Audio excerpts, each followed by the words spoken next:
Yo, games get played, can't take it personal. That the devil is a lie. Hey, I'm telling you the truth. Hey, it's all in what you do. Hey, some things you gotta do. Hey, hey, hey, hey. Hey, barbershop conversation, guys. Feel free. Hit the subscribe button. Hit the subscribe button. Don't forget, we go live Sunday to Thursday, 9 p.m. Pacific Standard Time. And Monday, we got a great guest. Monday, we got, it's summertime. That's all I'm going to say. It's summertime in December, man. It's 70 degrees and palm trees in LA today, though. Let me tell you. Anyways, man, the thumbnail in this video just reminded me. I saw it while I was looking for a Wilder picture. That was a scary, not the scariest. I remember Ortiz won when he got hit, and I was squeezing the life out of my son Lincoln. And man, I mean, my heart was almost broken, rooting for Wilder that night, And then I remember it was me, Joe, who else? It was a bunch of us on the floor. All guys from LA and shit. Killer was his name. Shout out to Killer, man. And Wilder was down, man, 4 rounds or some shit. I turned my back on the motherfucking ring and was peeking up at the screen, because at the MGM screen, and it's built like a hexagon or octagon, whatever it is, and in the corners, if you haven't been in the corners, it's like the ring. I mean, you can see it. And I'm like peeking up and shit, because I'm like, Wilder, do something. You know what I mean? And next thing you know, Luis Ortiz, Jerry curl looked like a stain on the couch of Coming to America. Me and Killer jumping up and down. Sealing crack, smoking Killer. Oh, man. AC blowing, sealing crack, smoking Killer. Shout out to Nipsey, man. That's the first song on Killer. That's the first song on either Slauson Boys 2 or Mailbox Money. One of the two. I'm drawing a blank. But anyways, man, it's one of them two. Man, AC crack, smoking Killer. You know what I mean? So there it is. And but as I digress back into this video. Oh man, I want to hear that song now. I'm gonna listen to that song when I get done with this video. It's track 1. PBC. I'm confused. They showed all PBC fighters, Earl Spence, the list goes on and on. It was actually, I liked it because they had quotes, they had custom mottos, they had Mike Tyson, everybody got a plan till they gets hit, custom motto. Who else they had? A few other people, but it was beautiful. I mean, it was beautiful. And then I saw they showed it twice tonight on the PBC broadcast. I normally wouldn't have watched it, but I'm quarantining. I'll be honest, I wouldn't have watched that card, but I was quarantining and ain't nothing on TV. So I watched it and they showed the promo. And I'm like, why are they showing Fury defeating Wilder? Isn't Wilder their asset? Or are they depreciating their asset? I'll give the example. It's like when Kenny mushed me in the face, right? It's like me using that as an intro. Like, it don't make sense. Does it hurt my feelings at all? Does it bother me? No, or else I wouldn't have mentioned it. But the fact that they're showing Tyson Fury raising his hands and stopping Wilder, and I'm confused. Why is PBC showing that as part of their trailer? Do they have a contract with Fury? And who's producing their content is my question. Who's in charge? Why does Brian Kenny have a job? I'm confused, dog. Like, and it's gonna be online at some point. They're gonna show it. It's gonna be a commercial. So feel free to Google it. But I'm confused. I thought Wilder was a PBC asset. I'm confused. Don't make sense to me. Fox, it don't make sense. But I say all that to say fighters. Whether And this is just proof about the business of boxing. I'm sure many of you, if you saw that promo, put it in the comment section. And this is what I want to tell all fighters. And obviously, I'm gonna talk to people that resemble the hue of Frederick Hawthorne. Is that whether you agree or disagree with Wilder, hear me where I'm coming from. Until it happens to you, you'll never understand.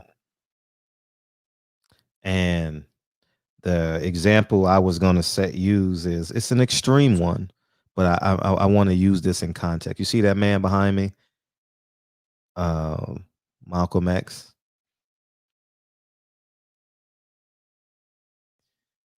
He was dying that day, regardless. The plan was to kill him that day, and they used whatever assets they had to use to make that happen. I need you to understand where I'm coming from with this. Okay. Now, some of y'all may say it's the government, the NOI, combination of the two. They did what they had to do. You understand? All they care about is the results. All right. And they're going to implicate people that they don't value. They're not going to implicate J. Edgar Hoover. They're not going to implicate the police chief of the NYPD. They're not going to implicate him. They're going to implicate people that has no value to them. And that was those men, the 3 men that were arrested and given life sentences, basically, right? And what I want to say is this. What I really, really want to say is this. That commercial lets me know that, one, Al Heyman is not on the ground level. Don't take this out of context. Don't take this out of context. Because if Al Heyman was on the ground level, Brian Kenny wouldn't have a job because of what he did to Floyd. And most recently, that interview he did with Earl Spence. He's not in charge. Al Heyman is the boxing expert. They say, Al Heyman, what fights do you want to put on TV? Fox don't question it. He creates a schedule. I don't think he has. I think that's the end of it. You understand what I'm saying? Because it's no way, in my humble opinion, Al Heyman would approve the depreciation of one of his assets. Or maybe not. You understand? I'm so confused. I'm so confused. Like it's beyond my own understanding how they would show their heavyweight champion being stopped by a top rank heavyweight named Tyson Fury, the gypsy cheater. And you never know until it happens to you. Okay, let's take me. Let's just use examples, because whether you like it, whether you agree with me or disagree, we all can agree that Fred is a very strong-willed man. And whoever they are, try to break me as it pertains to taking my credentials away. They tried to break me. But they didn't know me getting credentials was crippling me, was not to let me speak in my true authentic voice, because I had to massage 100 personalities for every fight. Now I'm the freest nigga in the world. I ain't gotta go to fights anymore. We getting 2 or 3 guests a week in the barbershop. It's not even hard. Everybody's literally one phone call away. How beautiful is that? Maybe 2. And they tried to break me. But they didn't know the makeup of Frederick Hawthorne. And guess what? They don't know the makeup of Deontay Wilder.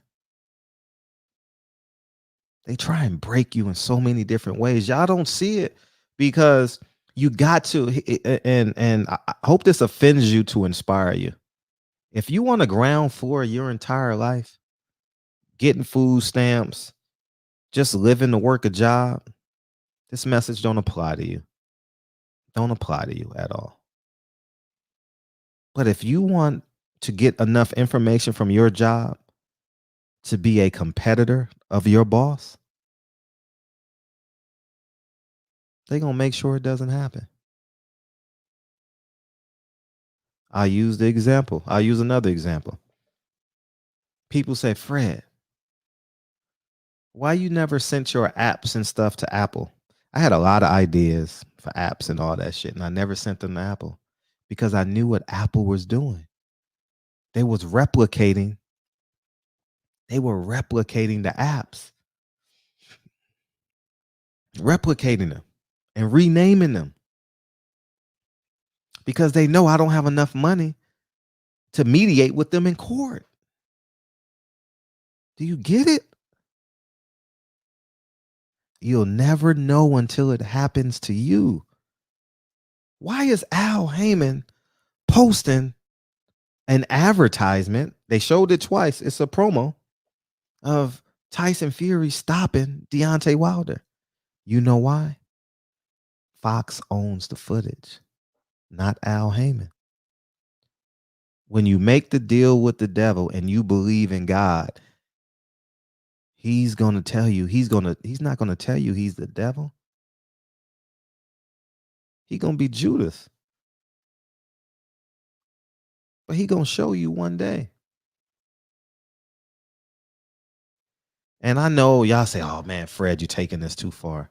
But if you take this out of the Broxton streets and put this on Main Street, you'll understand what I'm talking about. Whether it's for a $50,000 job to a $100,000 job, you're going to have people hating on you. But if you just want to stay below the radar and be calm, and you're never ever gonna, you got to experience this to be great. To sustain greatness, you're going to go through this in your life.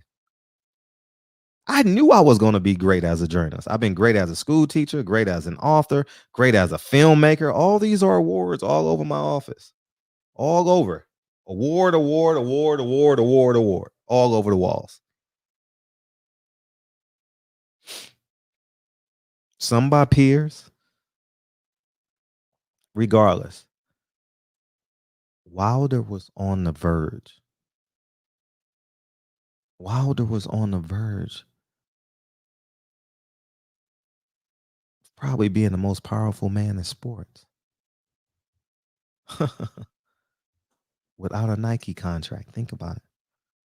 Oh, you got your robe on. Come here. Hey, she got a robe on. Oh, love you. Oh man, too funny.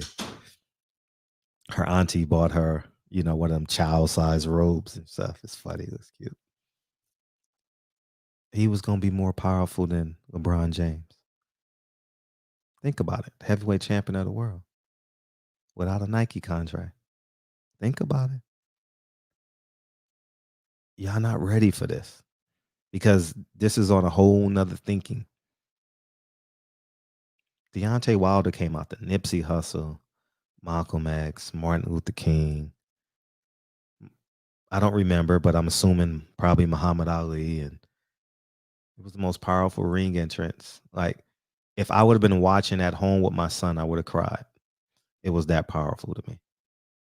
But I'm in the arena with 17,000 people, so I control myself. And shout out to Brandon Watson. Shout out to Brandon Watson, Marcus Watson, Sam Watson. Y'all did a hell of a job. My boy DJ Quest Coast and D Smoke. Y'all did a hell of a job with that ring entrance. Bring it back. Hell of a job. Hell of a job. And I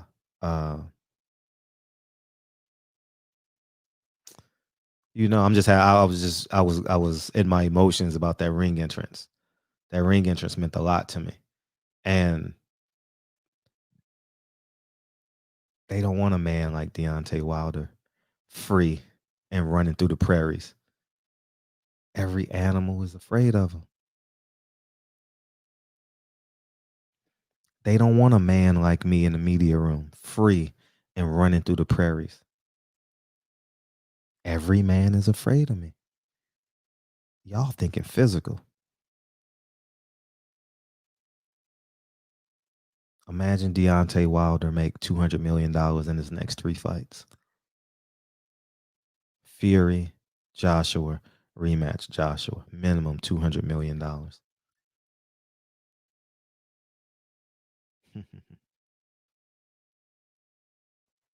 Y'all don't want the truth. Don't want the truth. And that's the reality of this.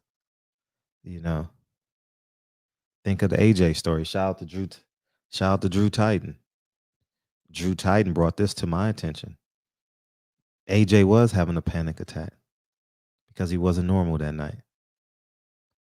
I'm telling you, I know so. Tyson Fury can be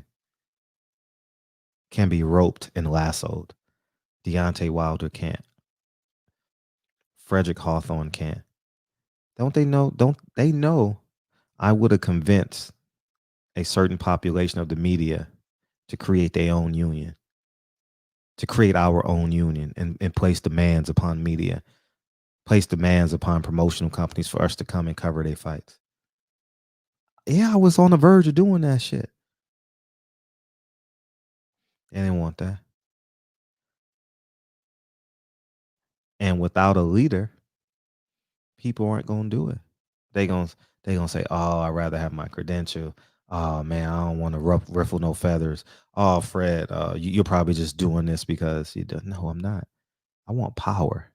Y'all don't understand about power, and you know you're gonna use the power the right way. Don't you understand this shit?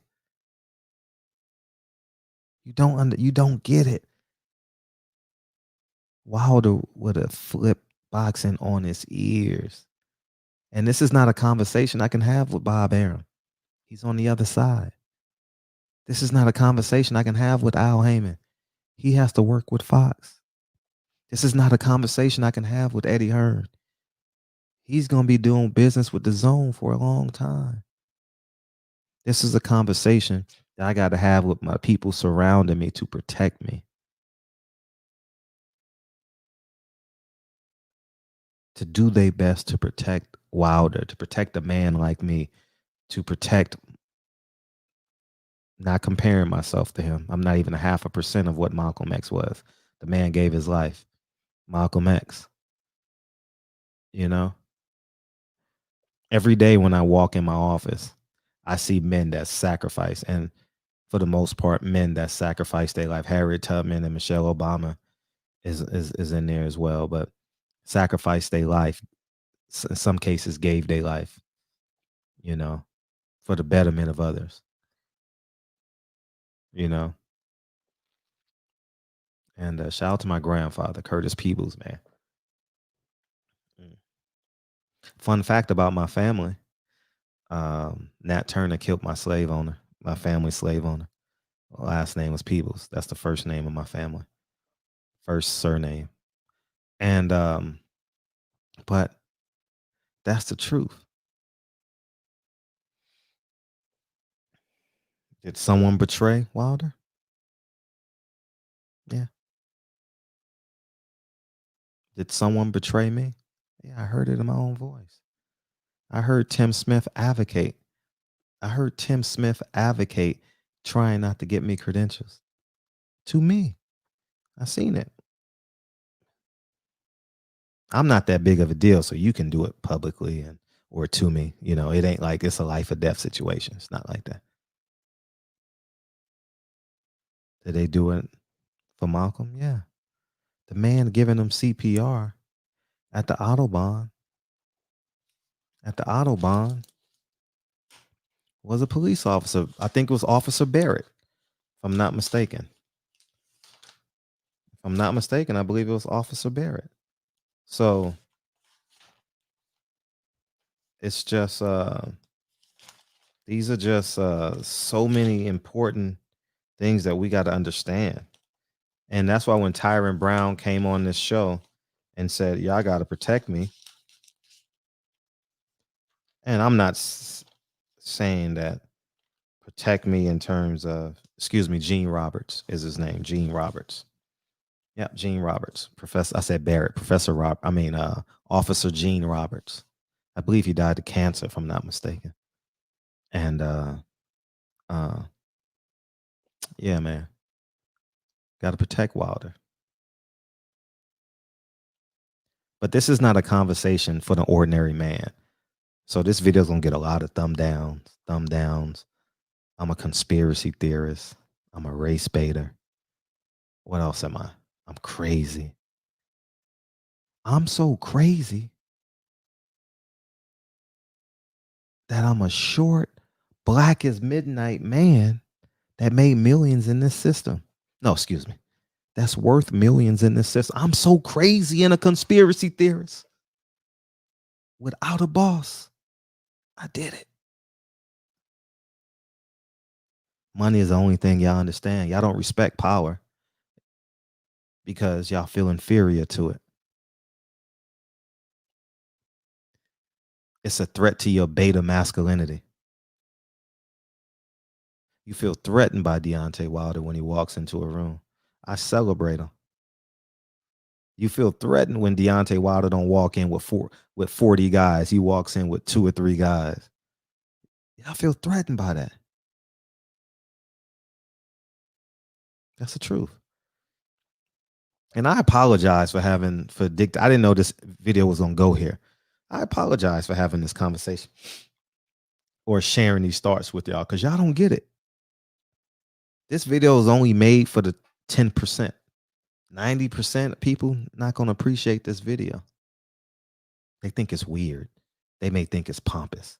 Who the fuck Fred think he is saying his name in the same sentence with Malcolm X? Mhm. Why would you get in the way of a man that's sacrificing, if not his life, wasn't my life, sacrificing his quality of life for the betterment of your quality of life? I would never get in the way of Malcolm X or Martin Luther King. Never. Would never get in the way of Mega Evers. They really out there doing it. That's the truth. That's what I'm saying. So I stand on that. And this is a conversation that supposed to be had in the basements of concrete bungalows, so the government don't pick up on what you're saying. For real, I'm just being honest. No lie.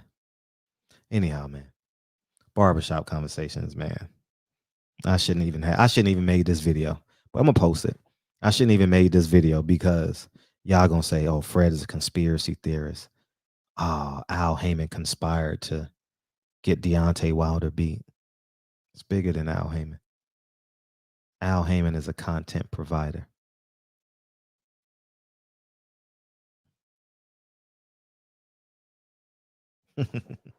Barbershop conversations. Feel free to hit the subscribe button. I'll talk to you guys soon. Peace.